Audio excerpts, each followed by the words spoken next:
Hi everybody and welcome to Out of the Gate, Daily Racing Form's weekend handicapping preview program. I'm Dan Ullman. Thanks so much for watching. Here's what's coming up in this week's edition of Out of the Gate. Daily Racing Form handicappers Matt Bernier, Mike Beer, and I will take a look at 3 Kentucky Derby qualifying point races. The Grade 2 Holy Bull Stakes at Gulfstream Park, the Grade 3 Withers Stakes at Aqueduct, and the Grade 3 Robert B. Lewis Stakes at Santa Anita. JK's Play of the Day, late pick 3 at Gulfstream Park. David Aragona's Timeform U.S. Spotlight, the Holy Bull Stakes, and Nicole Russo's pedigree pick focuses on the bloodlines of some of the entrants in the Withers, plus tourney talk, horses to watch, best bets, and lots more. So let's break Out of the Gate.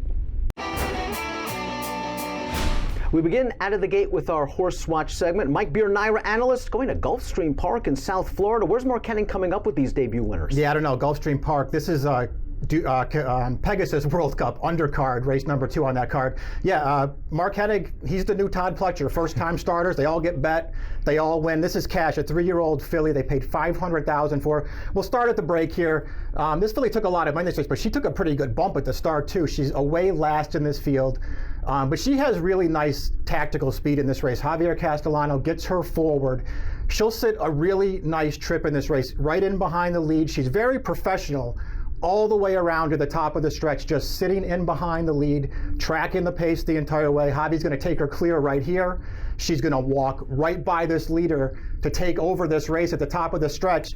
And right as she takes over the lead in this race, guys, she's going to start looking like a first-time starter. She has the lead now.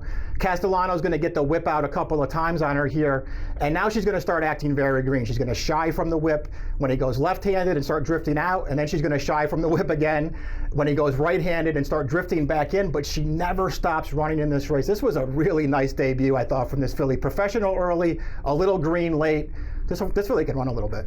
Matt, that was a really impressive performance. Can you top it with Captain Scotty? I don't know if I can top it, but I think Captain Scotty is a name to maybe familiarize yourself with. This is his most recent run, his debut in Southern California, and producer Craig, he gets the credit because he came to us in December and said, hey, there's a horse at Laurel I saw. He debuted and he ran off the screen. Well, guess what? He comes back a few months later, except now he's on the West Coast, and that's him on the front end. He's putting the boots to this field. Far inferior group that he faced this day, but he earned a 99 buyer here in his second lifetime start. He's now with Peter Miller. You got to admit, he caught a speed-friendly racetrack at Santa Anita that day, so maybe that helped things look as good as they did, but make no mistake about it, the horse can run, and we've seen in the past that just Southern California, you got to find 1 or 2 sprinters because it's usually kind of an open division. Maybe Captain Scotty is the goods. Both Matt and Mike's horses are on their way to stakes, I would think. My horse watch this week, he's very experienced in the stakes ranks, and that is Edwards Going Left. Let's go back to last week's Cal Cup Sprint.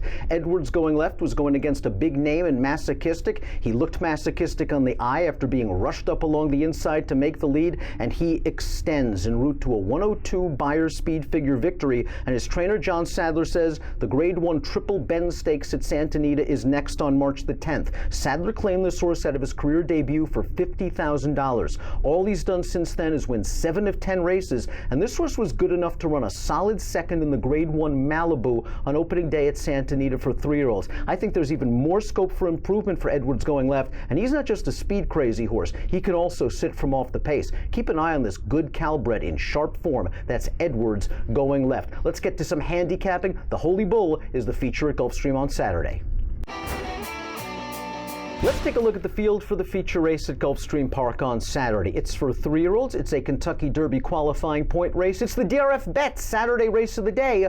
The Grade 2 Holy Bull Stakes, $350,000 is the purse. For free formulator pass performances of this race, please take a look at the Race of the Day event page on DRF.com for expanded stakes previews of all the graded stakes races all weekend long. Head on over to video.drf.com or the Daily Racing Form YouTube channel. Matt, you can go so many different ways in this race, but there's Dale Romans basically surrounding this group with horses coming off layoffs. Yeah, pick your poison as far as which one of the Romans horses you'd like. I think this is a scenario where they're all very logical contenders and they all have cases to be made for them. I prefer Free Drop Billy, and his most recent start in the Breeders' Cup Juvenile, I'm just drawing a line through it because he was down on the inside throughout, and if you remember, Breeders' Cup Weekend inside is not where you wanted to be. You go 2 starts back to his run at Keeneland. This is in the Breeders' Futurity.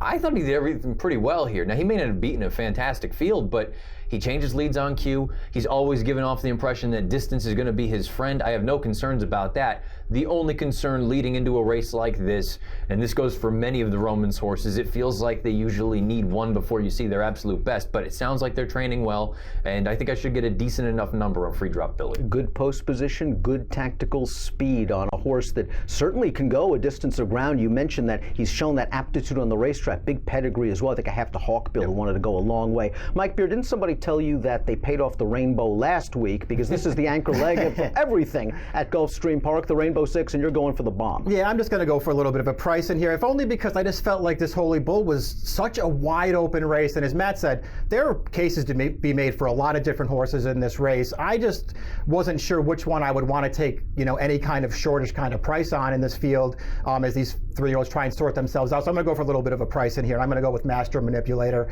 I know that this horse has some improving to do, but if you can just sort of put a line through that Champagne Stakes last year's at he had no business running in that race as a maiden. He was 100-1.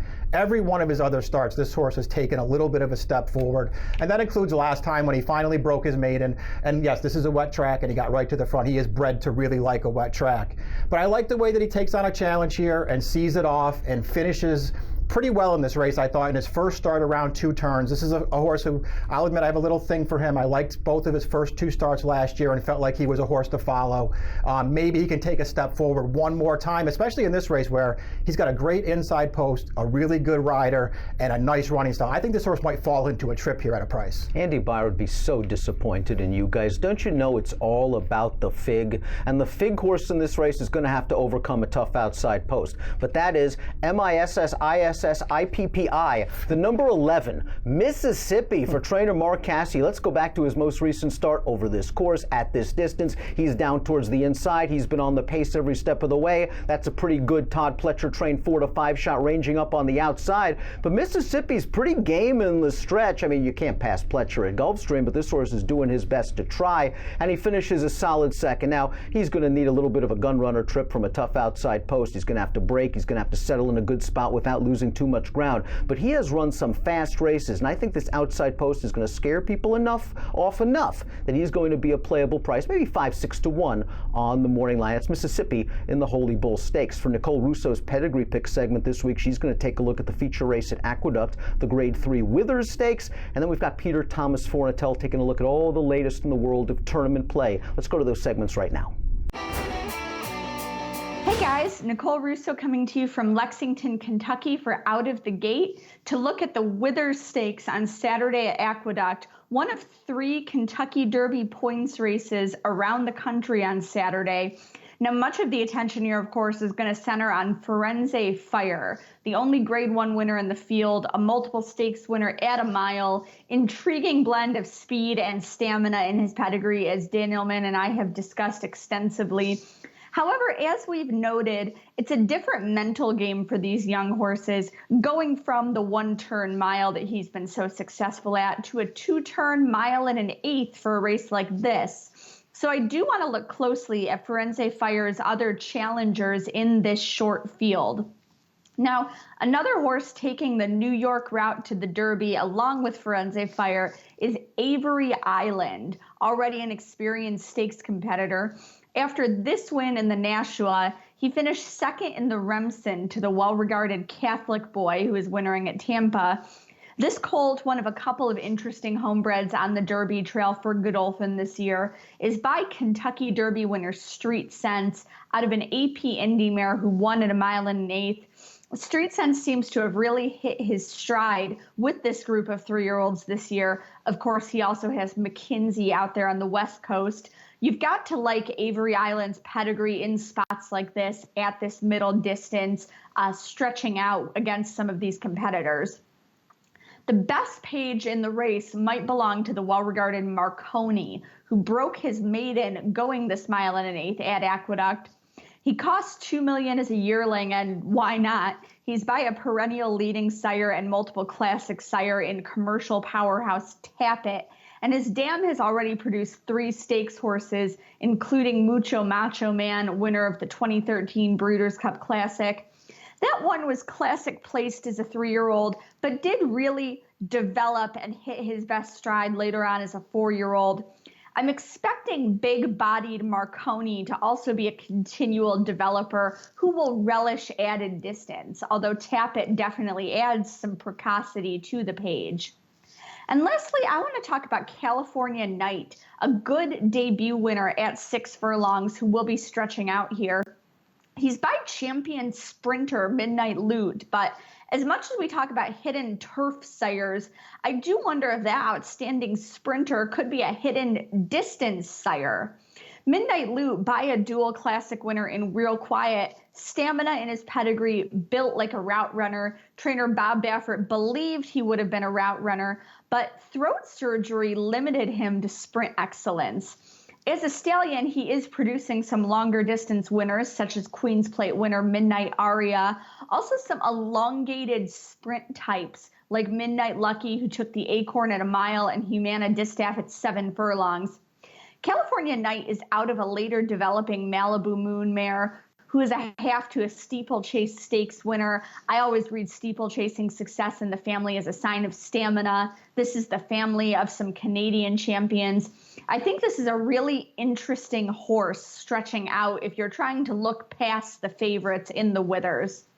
Thanks as always for tuning in to Out of the Gate. Next up on this week's episode, it's time for Tournament Talk.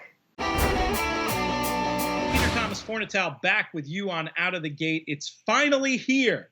The best opportunity in the history of online contests, the World Championship of Handicapping, presented by Daily Racing Form, exclusively at DRF Tournaments, tournaments.drf.com. It starts on Saturday at 3 o'clock, 3:04 Eastern, the first scheduled post time. You can still go to DRF Tournaments, put up your $5,000 and participate. Right now, we've got about 80 entries. That number is going to continue to grow until 3 o'clock on Saturday. It's Thursday afternoon as we record this segment for Out of the Gate. We're going to be looking at a final prize pool that's above $500,000. It could swell to $1 million if we get full participation of 200 entries. And the best part about this tournament, 100% of those entry fees go back to the players. That's right. There is no takeout in the World Championship of Handicapping. Another cool aspect of this tournament, we've got a stakes-studded lineup. 15 races on Saturday in the contest's first stage. At the end of the day, half of the entries will move on to Sunday. And Saturday's lineup includes the Forward Gal at Gulfstream, the Dania Beach at Gulfstream as well. Out west, we've got the Robert Lewis. We've got the King Cotton back at Gulfstream, the Holy Bull, and then we wrap things up with 2 more stakes at Santa, the San Marcos and the San Pasquale.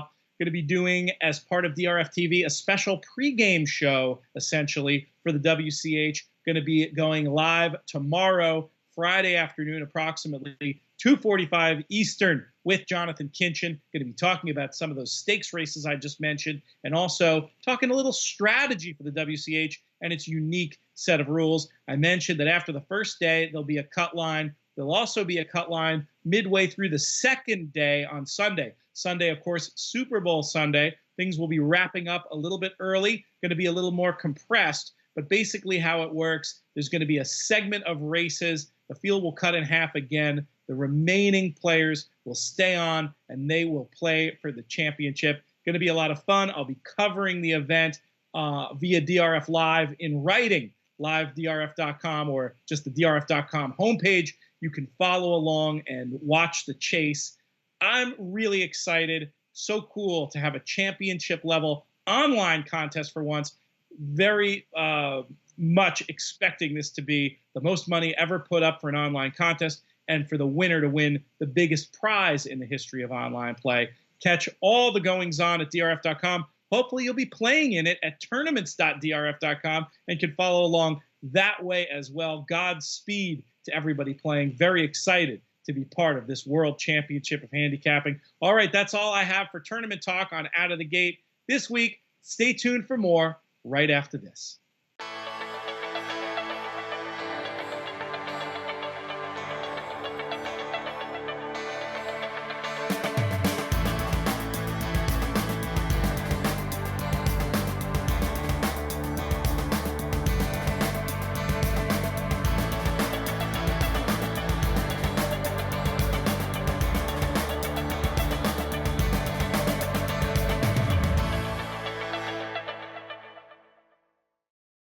You asked, we listened. DRF Plus has more flexible subscription options. Use DRF Plus Basic for exclusive news and analysis, including our DRF Live real-time news feed.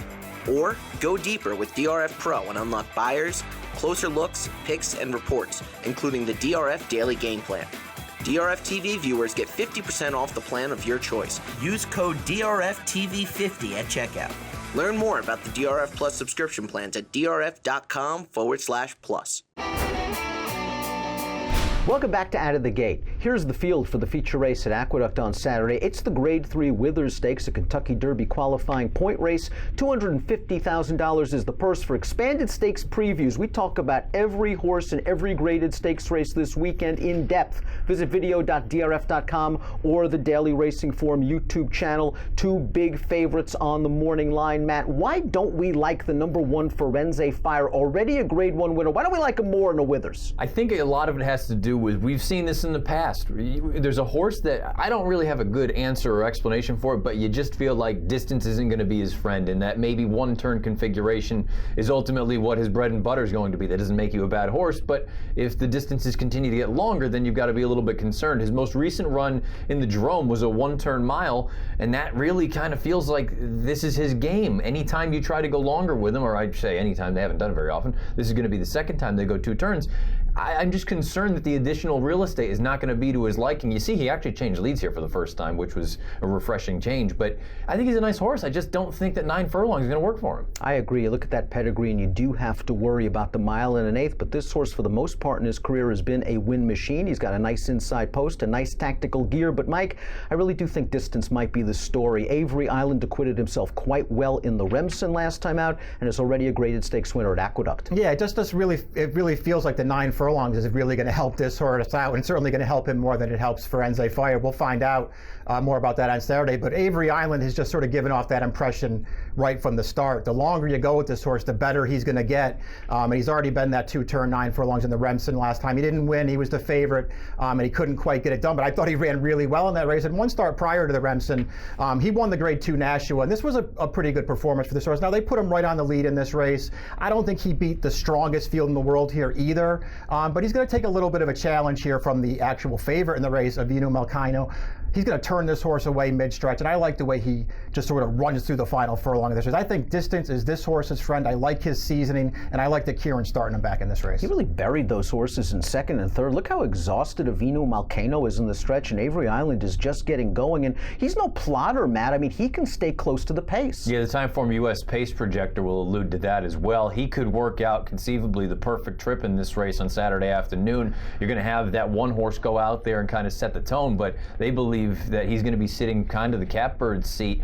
This is a horse, like Mike said, I think the distance, just more and more distance, is only going to be his friend. 9 off the bench is not an easy thing to do, but at the same time, if there's any horse bred to do it, it's this one. And he's another one I kind of feel like we're going to be hearing a lot from Avery Island going forward. I'll have to make it unanimous. I'm going to go with Avery Island as well. I agree with the Timeform US pace projector. I think he gets the jump on Firenze Fire turning into the stretch. I think he's better suited to a 1 1/8 at Firenze Fire. I think he might even be a better horse than Firenze Fire. And I like that in the Remsen, they took him off the pace, and he really got an education. Both of his wins in front-running fashion, but he fired in the lane when second to the very promising Catholic Boy after being taken off the pace and eaten dirt for the first time in his career. We all go with Avery Island in the Withers. Let's head out to Southern California. The Robert B. Lewis Stakes for 3-year-olds is next.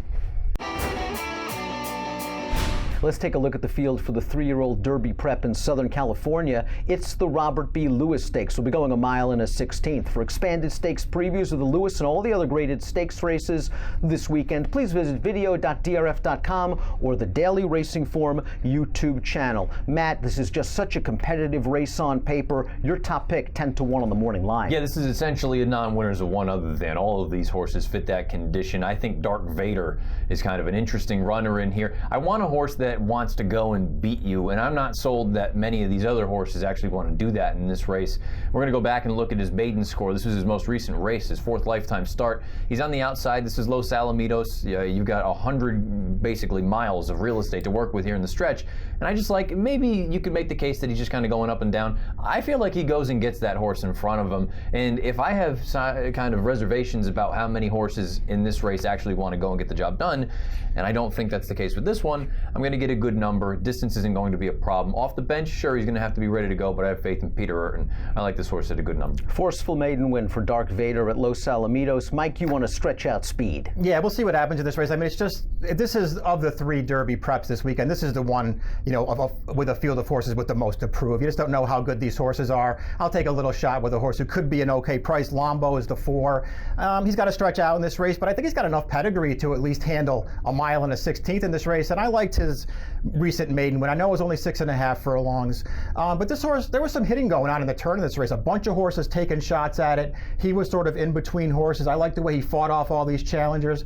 He actually finishes this race off pretty well. I'm hoping that this horse can show some speed in this race against some horses who just may not be very good, and maybe he'll see out the mile and a 16th this time. I like the way Lombo finished. Just look at him sort of cruise away from these horses in the waning stages of this performance, really finishing nicely. And I agree. I think this horse should get the distance, no problem whatsoever. We mentioned in the stakes preview that this race is really a graded stake in name only. It's basically an entry-level allowance. Shiver Me Timbers, on the other hand, he has competed in some tough graded stakes, most notably last time out when in against the very promising Baffert runner McKinsey. Let's take a look at his performance 2 starts back. His maiden win when he beats Lewis Morning Line favorite Peace. They turn into the stretch. Peace has all the momentum on the outside, but Shiver Me Timbers just simply says, absolutely not, Peace. You're not going to go by me in the last 16th of this race. This horse was no match for McKinsey last time out, but you can argue he is taking a class drop again into what is essentially a non-winners of one other than. He's got good tactical speed. I want him to sit right off of Mike's top selection, just grab him by the throat turning into the stretch, and maybe hold off the closers. I'll go with the 5, Shiver Me Timbers, maybe 3-1 or 7-2 is a fair value in the Robert B. Lewis. JK's play of the day focuses on a late pick 3 at Gulfstream Park. David Aragona's Time Form U.S. Spotlight, the Holy Bull at Gulfstream Park. Let's go to those segments. Hey everybody, welcome to JK's Play of the Day. This week we're going to head down to South Florida. We were there last weekend for the Pegasus. We're going to go back for the Holy Bull. We're going to play a pick 3 starting in race 10 and the grade 3 Ford Gal. I'm going to use the 3 outside horses in this spot. Violent Times, a horse for Ralph Nix who ran at 5.5 on debut, was forwardly placed. The stretch out to 7 shouldn't be a problem. Violence has been a pretty good sire to this point. The distance shouldn't be an issue. I think that horse could be tough in here, winning by 4 last time. Then I'm going to use My Miss Lily. Won on the slop last time going 6, but the figure came back pretty good. Mark Hennig has had some really good young horses this year. Debuted one actually last weekend at Pegasus Weekend, a horse by the name of Cachet. So I think that his barn is going the right direction with these young horses. I think that drawn outside the 8 could be tough. And I'm also going to use the 7, Miss Momentum. Obviously a little bit of a shorter price here, but Churchill back in November I thought ran really well, was wide all the way around there, and then came back and ran good in the slop at Gulfstream and won by 8. Should be tough. So I'm going to use those 3 horses on the outside. Going on to the grade 3 Dania Beach, I think a lot of people might single Untamed Domain. That horse ran huge in the Breeders' Cup, swung widest on the second turn, 7 wide that day. Couldn't quite get to Mendelssohn, who was up the rail. But I think that this horse, although is definitely a use and is the most likely winner, doesn't necessarily have to win. I'm going to use the 7 Gadoo, who's going to be stretching out for Todd Pletcher. Todd's one of those guys that when he stretches him out, I have the utmost confidence in his decision to do so. Showed a really nice turn of foot, sprinting, going 5. So I think that horse will run well. And then the last 2 that I'm going to use, we're going to look at some time form PPs, the 8 Renaissance Frolic and the 9 Channel Cat. Those 2 horses are typical turf horses I like to use. And if you'll notice the blue in the PPs, and they were closing into those blue fractions. Those are some of my favorite horses to bet in turf races where they were obviously not getting a lot of pace to run into, still quickened and got themselves into a good position. And you'll notice that Channel Cat and Renaissance Frolic both have those running lines with the blue and the closing trips. So I'm going to use those 2 horses as well at what are a little bit of a better price, 15-1 and 6-1. You could get higher than that because Untamed Domain is going to take a lot of money. And then in the final, in the grade 2 Holy Bull, I'm going to single Tiz Mischief. I think Tiz Mischief was super impressive in the race at Churchill in the fall. I ideally, I wish that the trips were reversed. Enticed kind of had the worst of it. It appeared coming a little bit wider. Tiz Mischief seemed to save ground, but I think there's going to be a little bit of improvement out of Tiz Mischief. Dale Romans is good with these types. The horse has been training well. The horse is training lights out leading up to that race, and I'm going to take a little bit of a stand here and look for him to turn the tables at 4-1 on the morning line. Well, there's a lot of horses in here that should take a little bit of money. I think there's definitely some value built in there. So good luck. We'll see you next week. Take care. Hi, everyone. This is David Aragona for this week's Timeform US Spotlight. We've got 3 Derby preps taking place across the country on Saturday, and the one that I'm going to be taking a look at is Gulfstream Park's 12th race. It's the Holy Bull, going 1 mile and a 16th for 3-year-olds. Let's take a look at the Timeform US preview page for this race, and you'll see a bunch of familiar names if you were at all familiar with the great 2-year-olds from last year. Enticed is in this race, the winner of the Kentucky Jockey Club. You've got Tiz Mischief, who was second in that race, and Hollywood Star and Free Drop Billy, also a Grade 1 winner for Dale Romans.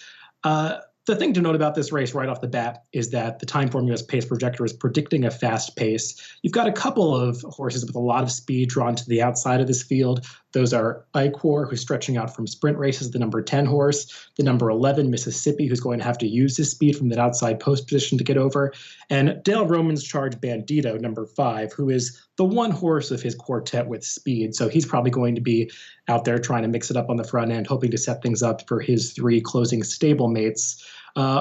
The other thing to note about just the configuration of the track at Gulfstream in relation to the pace is that the mile and the 16th races at Gulfstream, they feature a short stretch run. The Gulfstream Park main track is 1 mile and 1/8 all the way around, so they have to start the race close to the first turn.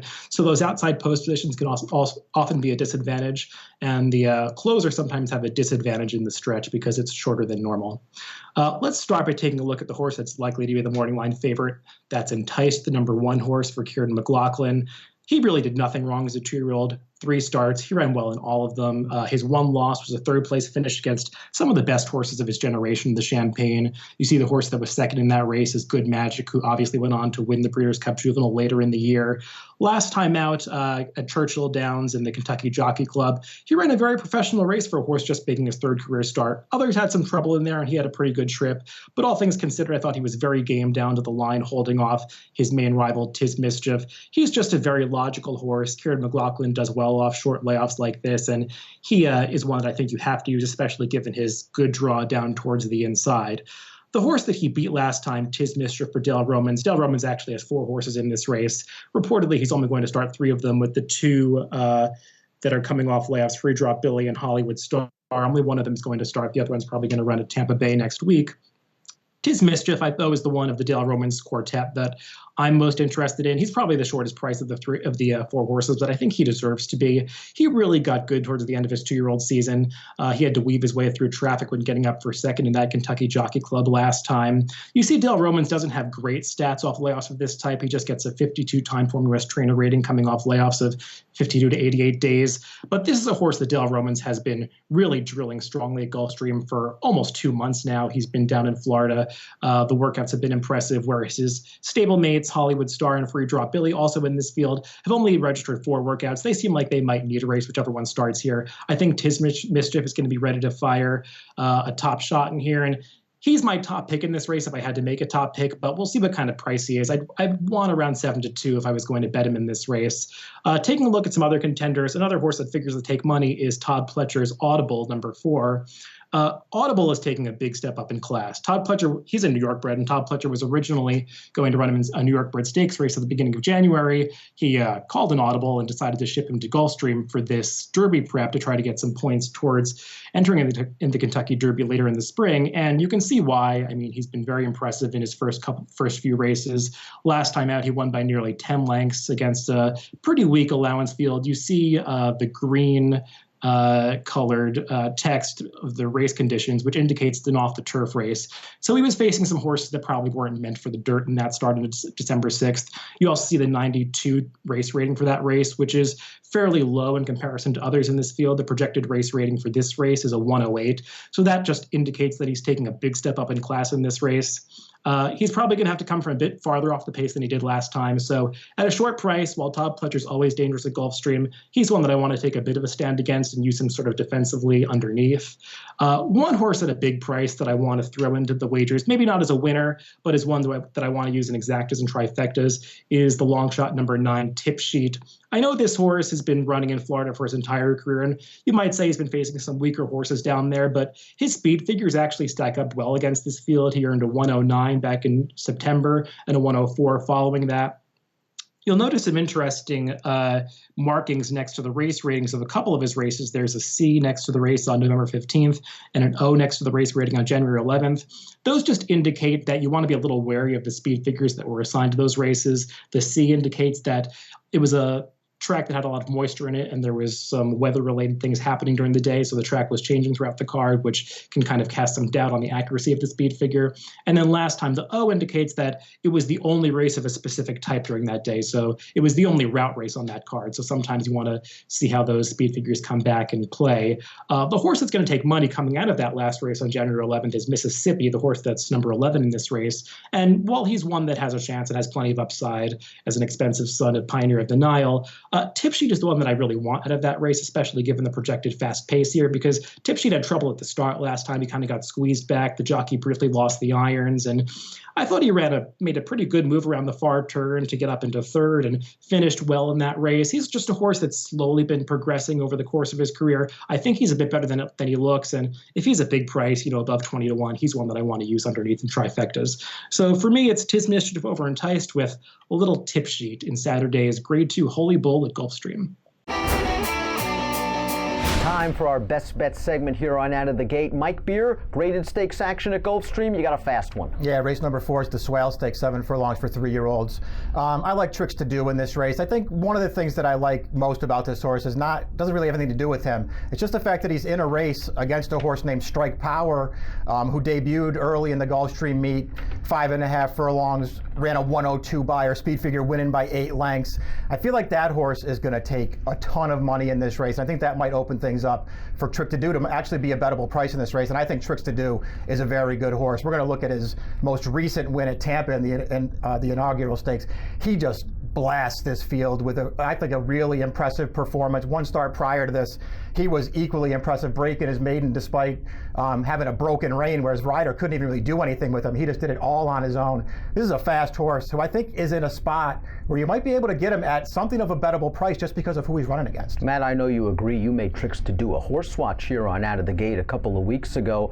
Your horse, your best bet this week, however, looking to carry a big stick at Santa Anita. The hope of a horse like Tricks to Do. On the other side, you've got the non-winners of 2 lifetime, bottom level 12-5. This is race 6 at Santa Anita on Saturday. I like Roosevelt. Roosevelt is the number 6. We're going to take a look at his most recent run. Same level, but you see him now. He's wide here, but the real story for me anyway, and look, he's never going to get within shouting distance of the top 2, but that was actually the most ground-saving piece of his entire run. He was even wider than that going into the first turn, breaking from post 10, wide down the backside, and he just kind of stays on. I understand we're talking about trying to make up something like, 6, 7, 8 lengths, but I'd like to think with a little bit of a more favorable draw in here. He's 8 to 1 on the morning line. I think he's going to work out a better trip than he did. He's also probably going to be much more forwardly placed than he was. He may not be a slam dunk, but I think he's going to be a bettable price, and I think he's actually got a puncher's chance in that spot. I'll go to Oaklawn Park for my best bet. Race number 8, it's the King Cotton Stakes, and I'm going to go with number 7, Recount. And I've been waiting for Recount since his performance 3 starts back, all the way on May the 12th at Churchill Downs, where he did all the dirty work. He won the duel, and he lost the war to Wilbo, who's also in the King Cotton Stakes. After that race, I bet him in the Kelly's Landing. He caught a sloppy track, he showed speed, he tired badly, and he disappeared. I wonder if just something went physically awry in that race that contributed to his poor performance. Recount returned at Oaklawn in his most recent start off of a 6+ month layoff, and we're going to take a look at that race right now. He is involved at the start. He is the number 2 in between horses, and he has been pressing the favorite, the salty Ivan Fall in Love a Lot, the entire race. And Recount shows no quit whatsoever. He keeps hounding the favorite all the way down to the wire, and they're both going to be nabbed by Recount's old nemesis, Wilbo, who comes back up the inside. Recount's had some workouts since his last race, a 5-furlong affair. He now goes second off the form cycle. That has been a good angle for Recount in the past, and I think this time around, breaking from an outside post, he's going to let someone else do the dirty work on Ivan Foal and Love-A-Lot in the early portion of this race, and perhaps he gets a Wilpo stalking trip. I'm going to go with Recount in the King Cotton Stakes, hopefully getting 6-1 or so at post time. I want to remind everybody you can follow all of the latest DRF TV offerings on Twitter at DRF Video, and the latest from America's Turf Authority Daily Racing Form. Please follow on Twitter at DRF Inside Post. That's it for this week. Best of luck when your horses break out of the gate.